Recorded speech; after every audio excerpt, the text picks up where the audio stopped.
Welcome to the Deep Dive. This is the show built for you. Yeah, you, the listener, who wants to cut through all the noise, really get the essential knowledge quickly, and walk away with those kind of aha moments.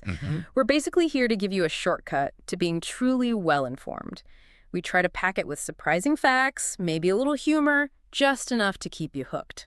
And today, we're digging into a book that, well, it really shifts how you think about money, doesn't it? It really does. The Psychology of Money by Morgan Housel. Yeah, and it's not your usual finance book, the ones full of dry charts and, complex formulas. Not at all. Housel gives this really fresh, kind of surprising perspective on what actually drives financial success. It goes way beyond just the numbers we normally, obsess over. When I first picked it up, I honestly expected something totally different. But Housel just flips our whole understanding of money right on its head. So our mission, I guess, with this deep dive is to unpack the core ideas from this really influential book. All right, revealing those human elements, the things we often overlook, that genuinely drive what happens with our money. Exactly. Because as Housel points out so well, being good with money isn't really about being some kind of math genius. No, not at all. It's about something, well, more fundamental. Your behavior, your emotions, your everyday habits.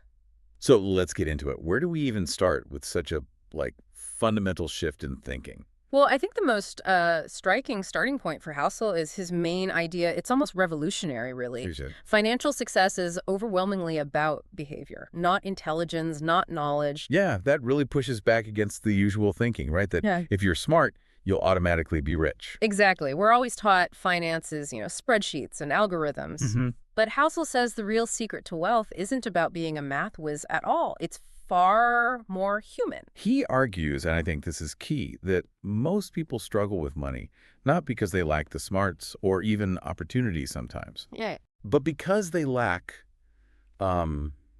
self-control, consistent discipline, and that really crucial long-term view. It's a huge shifting perspective. The core message is just so clear. Wealth is much more about your behavior than your IQ. Yeah. And that kind of leads me to wonder, okay, if it's not about how much you earn, but what you do with it, what does true wealth even look like then? Because Housel's got a pretty radical idea about that too. Yes. That's where it gets really interesting. He basically argues that true wealth is often invisible. Invisible? How so? Well, think about it. We tend to equate wealth with, the stuff we see, the fancy car, designer clothes, the massive house. The status symbols. Exactly. But Housel suggests those are often expenditures of wealth, not the wealth itself. He uses this great example. Wow, the teacher one. Yeah. The teacher who quietly saves, say, just a modest amount each month, but does it consistently for decades, can potentially end up far wealthier than, a celebrity who earns millions but spends every single penny. When I first read that, it just made me stop and think. It does, right? Because we're so conditioned, aren't we, to see wealth in those visible markers. You see the celebrity's lifestyle, but you don't see the teacher's savings account just quietly growing or their investments. It's incredibly counterintuitive. Totally. As he puts it so well, wealth is not what you see, it's what you keep. It's what you keep. Love that. And this idea of keeping, consistently saving and investing, that's where you unlock the immense power of compounding. Compounding, the eighth wonder of the world, supposedly. Well, maybe. It's that incredible force where your money starts earning money on itself. Right. And then that money earns even more money.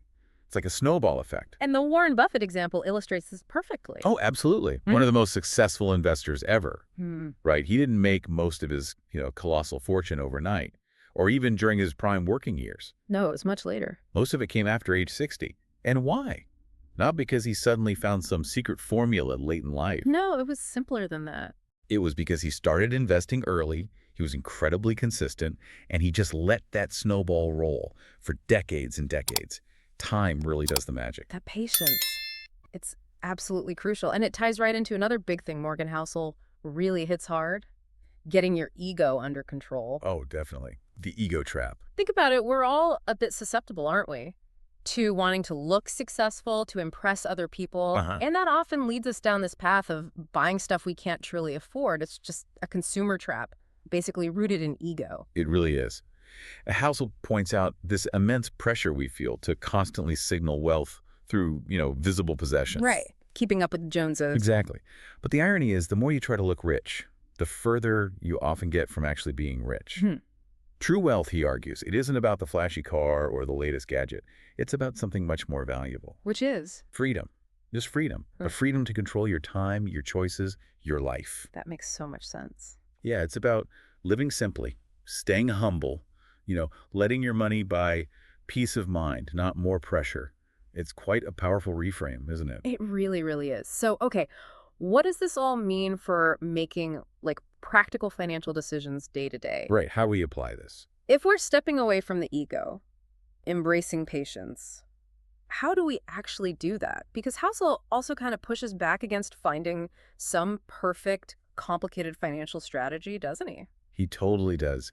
Instead, he really emphasizes the wisdom in just choosing simple habits, things that are sustainable over many, many years. So it's not about finding the perfect stock pick or the most complex algorithm. No, not at all.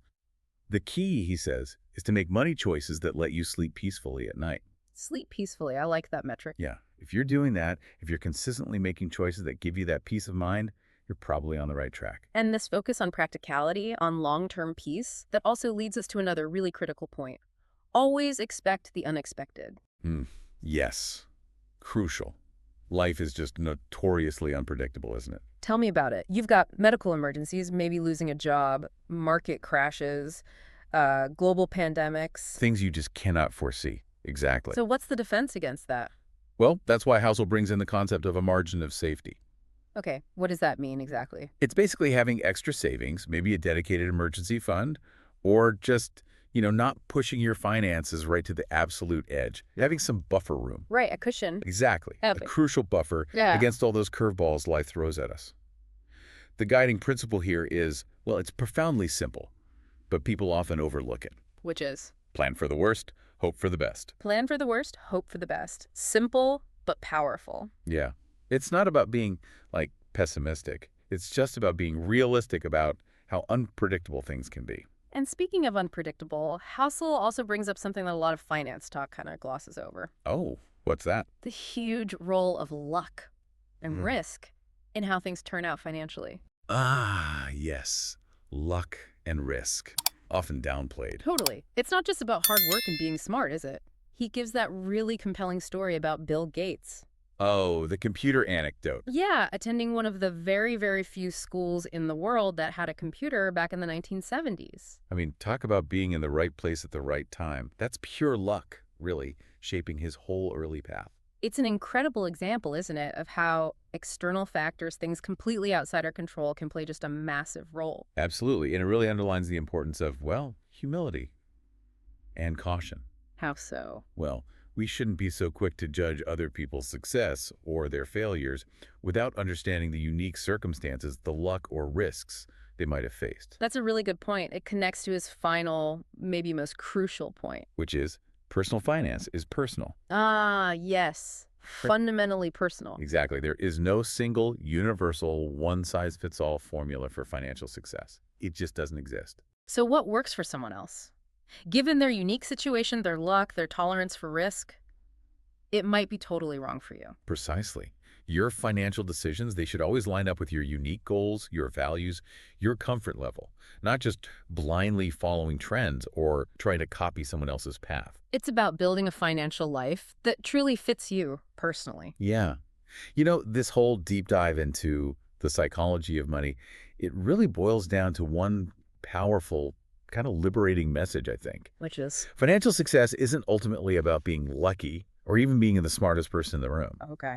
It's about being wise with your behavior, consistent in your actions, and keeping an emotional balance in how you approach money. That's a great summary. And to quote Housel directly, that profound summary that should probably stick with anyone looking for financial freedom is, do less, stay consistent, and think long-term. That's the true path to financial freedom. Simple words, but so much depth behind them. Definitely. And that kind of leaves us with a final provocative thought for you, the listener, to maybe mull over. Okay, let's hear it. How might shifting your focus, even just a little bit, away from constantly trying to earn more and towards simply behaving better with the money you already have, how might that fundamentally change your approach to building wealth and maybe finding some financial peace starting today?